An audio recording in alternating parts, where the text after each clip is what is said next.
Hello and welcome to another Watch Pro Originals interview, and I'm delighted to say that today I'm joined by two young entrepreneurs, Sam Rayner and Max Nordigian. They are the co-founders of Chronohunter, which is a secondary market e-commerce player that has a twist on the usual business model that we'll get into right away. So let's say hello to Sam Rayner and Max Nordigian. Good afternoon.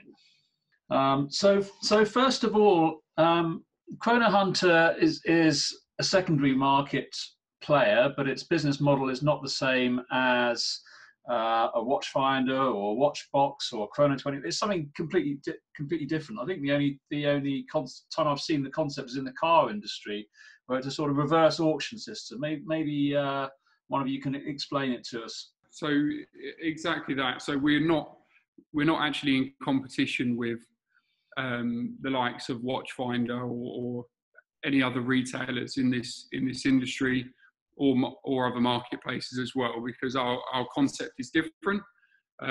What we're doing is we have customers who come to us who say, I'm looking to either buy or sell this watch. We've got a number of luxury watch retailers that we're working with. And once we've sort of established, if they're buying a watch, once we've established their budget, if that's suitable, exactly what watch they're looking for, we then put that request live. The retailers are notified, they're able to make an offer. And the same way with selling a watch, we establish if they have box papers, everything to do with the watch, what they're looking to achieve in terms of an amount, and then we'll put that live and a retailer can make them offers. So from the customer's side, are getting multiple offers for the watch they're looking to purchase on the buying side, and then they can compare those and they can sort of make sure that they're going with the option, either the right watch, the right price, the right condition of the watch. It is like you say, we're not working with authorized dealers, but some of the watches are new, unworn, and pre-owned watches as well. Okay, so to give an example, and I think this is exactly an example I used when I was testing Chronohunter's system. If I was looking for a Submariner, a Rolex Submariner Hulk, I could go on to any of the platforms, Chrono 24, Chronext, or the pre-owned guys, and I would probably find it for about, I don't know, 11, 12,000, 13,000 pounds. Not quite sure what the price is at the moment. But if I came to Chronohunter, I would essentially just outline the specifications. So I would say whether I'd say I'm looking for a Hulk. I'd say I'm looking for one with box and papers. I'd say I want it to be unworn. You would then put that out effectively as a tender to your network of dealers, and they would come back and pitch for my sale. So they might come back, one might come back with 11,000, one might come back with 12,000, one might come back with 13,000, and then I can take the pick out of those offers. Is that roughly it? That's right. So we get multiple offers for the watch you're looking for. Once you've put all the details through to us, we'll give you a call, go through the exact watch you're looking for.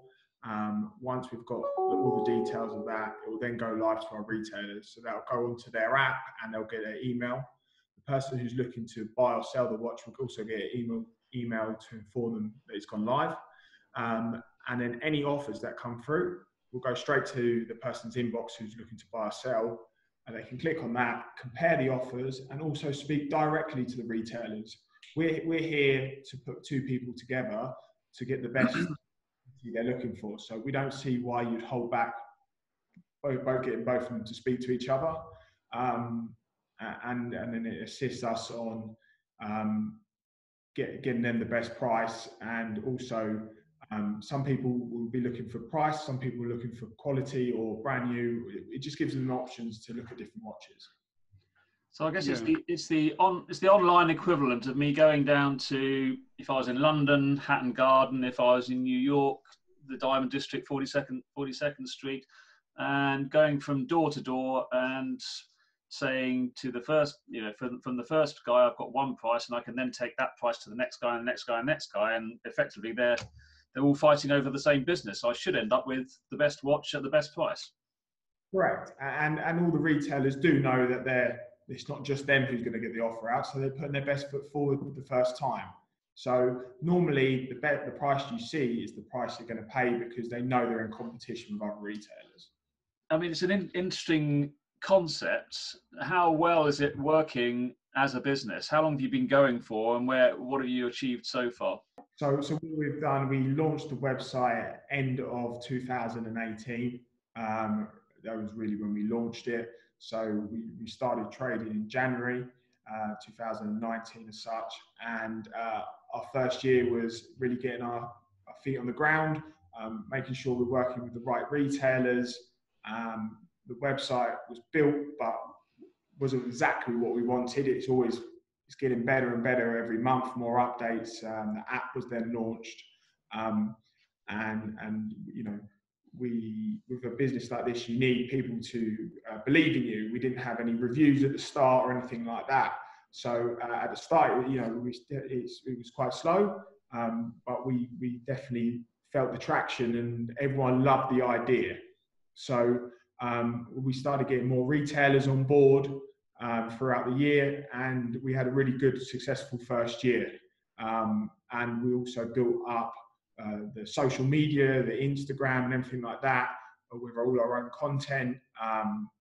We went to various shows, spoke to people about it, and also, we now got a good Trustpilot reviews where everything's 5-star and everyone's very happy with the outcome of what they've got.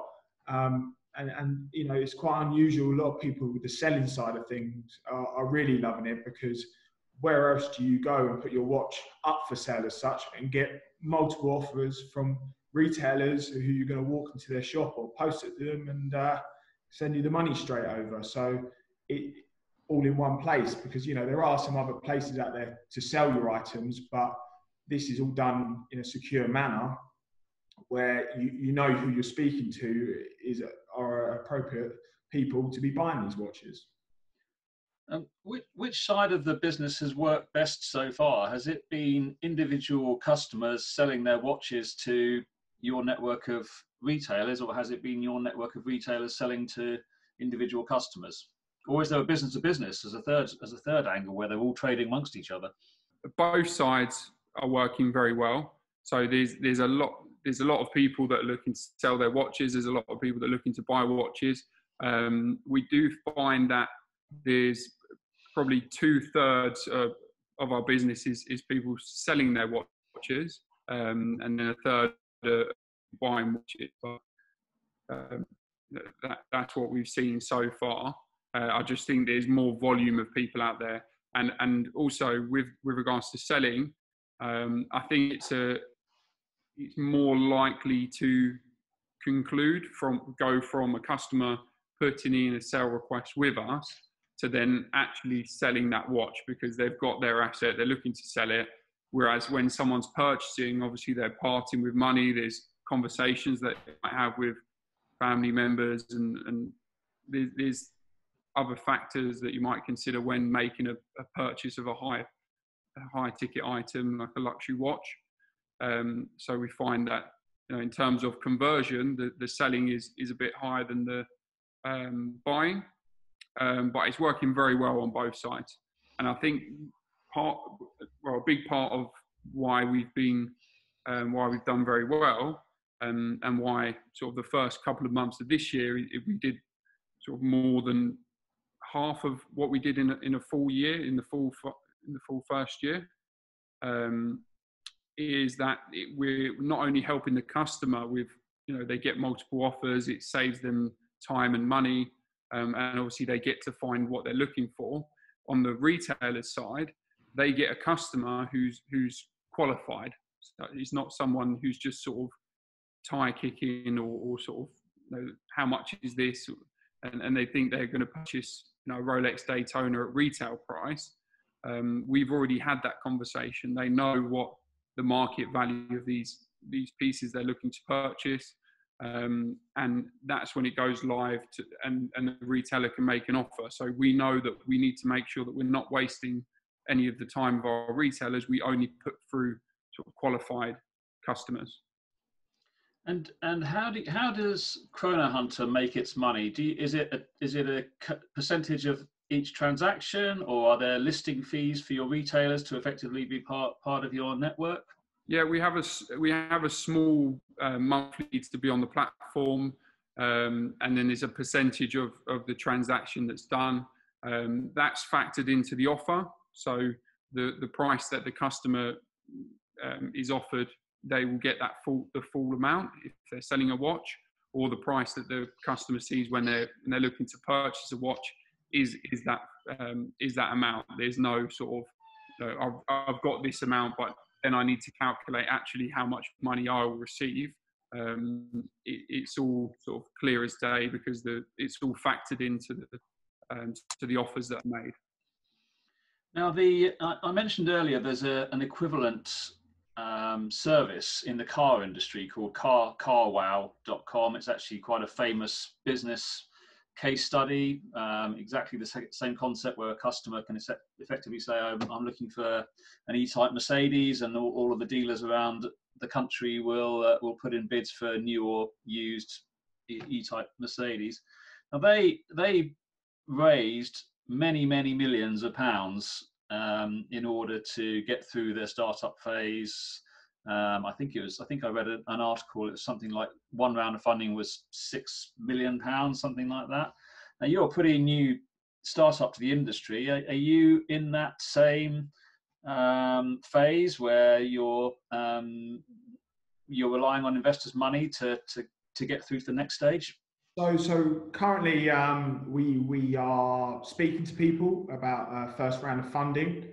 We haven't done that. It's all been personal between myself and Sam, and we are speaking to people to do that. Nothing's been agreed at the moment, but we've got people approached us and we're talking about it, and also talking because the majority of our transactions are the UK, and we're looking to roll this out into Europe in the near future. So there's a couple of, we're looking at obviously Series A funding round, but we're not rushing into it because it's a partnership which will go on for a long time, and we want to make sure we do it right. As it stands, we're self-funded. We do have a list, a very long list of things where we'd like to take the business and things we'd like to do, and we're ticking off as many as we can at the moment. But if later on down the line we do go down the route of getting funding, there is the next level that we can take it to, more than likely very quickly. But we would really like to get the business to a point where we can say, right, it's profitable. May not be profitable from the initial funding to now, but month on month profitable. And then we would sort of go down that route of looking at funding. Okay, and that all sounds like a plausible business plan, and then coronavirus hits. I mean, what do you think in the first week or two of the chaos when nobody really knew what the hell was going to happen and what the hell was going on, and how do you feel 6-7 weeks into the UK lockdown? How have your views changed over that time, and how have you performed through this period? I mean, obviously, no one saw it coming. So we would be lying if we said we were prepared for it. But we're very fortunate that how we've set the company up from day one is you need your phone, your laptop, and I'm the only person in the office right now because I just like to keep on top of everything. But everyone the team are working from home, and it's not affected the setup. It has obviously affected people going into shops to look at the pieces. They've accepted offers. A lot of people are spending thousands of pounds, would like to go and try it on. But in the last couple of years, we've definitely seen posting watches around become more of a normal thing. A lot of people were hesitant beforehand, but now A lot of retailers we deal with offer actually an insured service where they'll send a package out. If you're selling a watch, they'll send a package out to you already with a bubble wrap case and everything for it to be sent back to them and reviewed and go from there. So we're lucky that we're not a shop as such and we haven't had to shut the doors. But yeah, we've definitely obviously seen that the internet traffic's gone through the roof. A lot of people inquiring, but a lot of retailers are either obviously got skeleton staff or shut up at most of their stores and working from home. So, the retailers take a little bit longer to get back to us. Business is happening. It's not, as I'd be lying to say, it hasn't changed everything, but we're still trading watches. Deals are still happening. So we think we're in a fortunate position that we don't have, a business where you all need to be sitting in a room to make it work. It's the sort of opportunity where, being a pure digital play, you could end up much accelerating your sort of market acceptance, because it's clearly a concept that could work as well today in lockdown, really, or almost as well as when things open up again. Totally agree, and we can just see it on our, we've really been pushing the content on our YouTube reviews and things like that, and our Instagram. You can just see the numbers that people are coming to us, and it's also quite interesting now. A lot of people must be talking because we've got a lot of repeat traffic, people coming back to us, and we've also got a lot of referrals coming through, because a year down the line, first year we didn't have any referrals, we didn't have any repeat business because it was the first year, but now we're into the second year, we've got repeat business and the referrals because we've done what we said we're going to do, and we're very happy about that. Yeah, I think on the retailer side as well, we're seeing people are signing up to us rather than us sort of knocking on the retailer's door saying, can we send you customers please. We're now sort of seeing businesses, stores interested in what we're doing, especially that there's no footfall. They're interested to see how they can bring customers online. So that's definitely interesting part. And we've also had a bit of time to actually look at our list where we were so busy, and we were sort of looking at the deals that are happening, customer purchase requests, sale requests. Yes, they are still there, but it has slowed down a little bit, and I'm confident it will start to pick up. We have seen it start to pick up already, but it has given us time to look at what we can improve on. We're always looking at what we can improve on, but there's a lot of things in the pipeline now that we've actually been developing on the website, features for the retailer, features for the customer that will make the whole process a bit smoother, that we can launch now. We've had the time to focus on that. So I think we're going to come back. Once this passes, we will be even stronger than we were sort of before it started. And are you seeing any interesting trends? I mean, you're a tech company first and foremost, so are you tracking? You must be tracking the ask prices and the sale prices and the volume of inquiries over certain models. I mean, we could run through the obvious candidates. I call them unicorn watches: the Daytonas, the Submariners, the Aquanauts, the Nautiluses. Are you seeing softening of prices for those hard to get models? We have seen a little bit of softening, definitely. Not a hell of a lot though. I mean, there's other, you look at different luxury items compared to the watch market, how it's holding up. We think it's really strong. We're still getting the volume of requests for these watches are still the same. So, the supply's still there. The demand's still there. You still need the supply. And the Submariners, the Daytonas, they're just the watches that everyone wants, and they trade. And the great thing about us, we're live. You get live offers. So if someone's looking to buy a Daytona, they're going to get multiple offers. Say a white dial steel Daytona 18 to 20,000. You're going to get a handful of offers. They're live offers, so they can sell. And we are seeing, we always tell our customers to, if there's a good offer, get on there, accept it, and get your deposit over or get to the shop, because they do move fast. Yeah, I think we did see actually prior to this, the COVID situation, we saw a little bit of softening in the prices, simply because 2019 was a very, very crazy year in terms of price, how much those sort of unicorn watches you mentioned went up in value. So we naturally saw a bit of a softening prior to this. Like Max said, the demand is still there. So if you think you're going to come in and find a Daytona at retail price or even slightly above it, unfortunately, it's not going to happen. And you do have people think, this crisis may have resulted in that, but it hasn't. And they're holding their prices. So I think, the demand is definitely still there. And since Rolex factory is still closed and Patek Philippe's has only just reopened in a limited capacity, I don't see supply catching up with demand anytime soon. No, Rob, you're 100%. We don't see that, especially with the amount of requests we get through. And people who want those watches will get on and buy them. Then people don't wait because there's not an exact time what they'll be waiting for.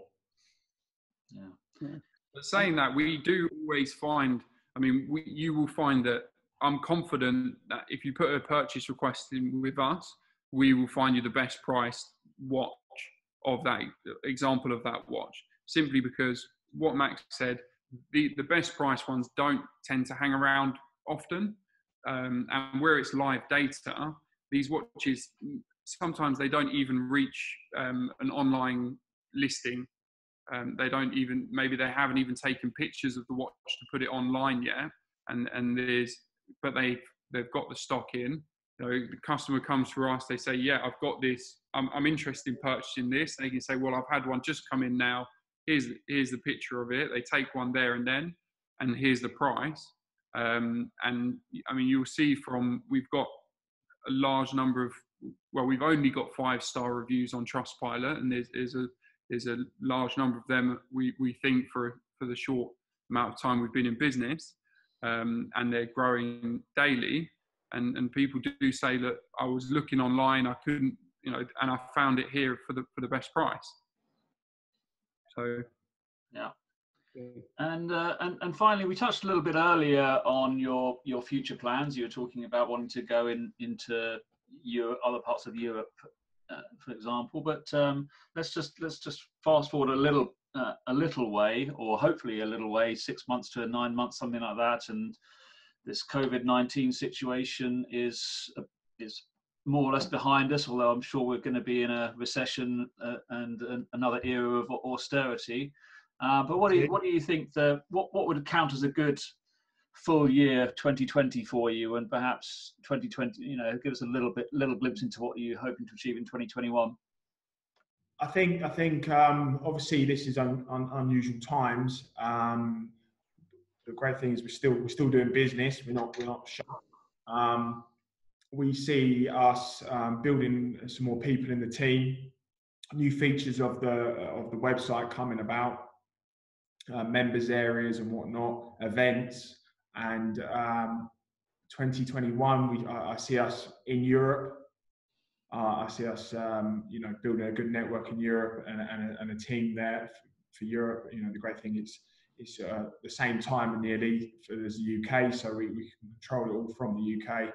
And I just see us growing at a nice rate because, last year we got on our feet, and we did, as Sam mentioned, in the first 2 months, we did as much business in the first 2 months of this year than we did in 6 months of last year. Yeah. So that's the sort of progression we want to keep on. Yeah. Okay, great. Well, it's an exciting story, and as you know, I've been a bit of a fan of the concept from the very start. So, Well, you were the first person that before we launched, we actually came and met you. So it seems a little while ago now, and we've been to your events you put on, and hopefully that doesn't affect this year's one, but we will see.